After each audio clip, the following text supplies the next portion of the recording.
So now that you have learned the adhan, there's something that you should be saying after the adhan as well. Remember, always there is a preparation and then there is a way to cool down as well. Just as you would do in any sort of workout. I'm going to compare it to a workout so it stays in your mind. You run, before that, you get yourself ready, and then you also cool down afterwards. And similarly, over here, after you're done your adhan, page number 24, the last hadith. The Messenger sallallahu alaihi wasallam, he said, "Man qala hina yasma'ul mu'adhin." Whenever a person hears a mu'adhin, and he says, "Ashhadu an la ilaha illallah wahdahu la sharika lah." There is no God. I bear witness that there is no God worthy of worship except Allah. He has no partners unto Him, and that Muhammad sallallahu alaihi wasallam is His servant and messenger. Raditu billahi rabban wa bil islami dinan.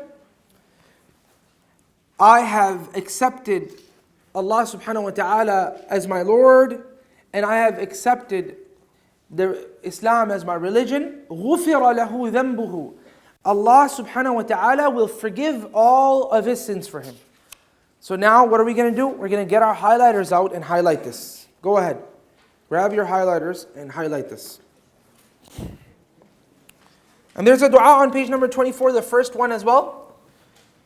But there's two of them, and that's more popular, so I skipped that one. Go to the bottom one, take your highlighters and highlight them. This is something you're going to be memorizing, insha'Allah ta'ala.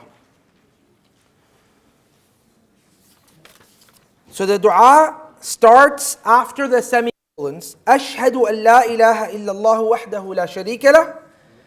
Wa anna Muhammadan abduhu wa rasuluhu raditu billahi rabban wa bil islami. And the next page, only one word, dinan. غُفِرَ لَهُ ذَنْبُهُ. This is part of the hadith. Okay? Everybody got it? So memorize that, bi'idhnillahi ta'ala. Also, another good point to note over here is that between adhan and iqamah, it's not a time to mess around and do a lot of other things. Between adhan and iqamah, that is your time to do what? That is your time to worship Allah subhanahu wa ta'ala as well. Because all of this time, you are preparing yourself for your actual salah, for the actual climax of all of this entire event that is occurring. This entire event of salah. So you're going to prepare yourself even further now. How are you going to prepare yourself? The Messenger sallallahu alaihi wasallam, he said that ما بين كل أذانين صلاة ما بين كل أذانين صلاة ما بين كل أذانين صلاة وقال في الثالثة لمن شاء. Between every two adhans, meaning adhan and iqamah. Sometimes the word adhan is used for the iqamah as well because it's the same thing actually, right? Except one addition in there. So between every two adhans is a prayer. Between every two adhans is a prayer. Between every two adhans is a prayer. Third time the Messenger ﷺ said, for whoever wills. So it's not necessarily an obligatory prayer, but it is a preparatory prayer. Okay? That means before Fajr, before Dhuhr, before Asr, before Maghrib, before Isha, all of them. Between adhan and iqamah, there's a salah to pray. And also the Messenger sallallahu alaihi wasallam, he said in the hadith that is before you, that Allah subhanahu wa ta'ala, He does not reject a dua. لا يرد الدعاء بين الأذان والإقامة.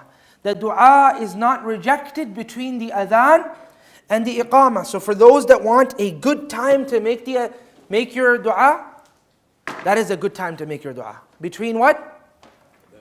Between your adhan and your iqamah. لا يرد الدعاء بين الأذان والإقامة. So this whole period, you're actually supposed to be busy with the worship of Allah again as a preparation. Even if you slack now in your preparatory measures. Even if you slack and you doze off and you start thinking about something else, let all of that happen right now. So when you actually get into the actual process of prayer, you are fully ready, and now we're about to get into the process of prayer. إِنَّا أَعْطَيْنَاكَ الْكَوْثَرَ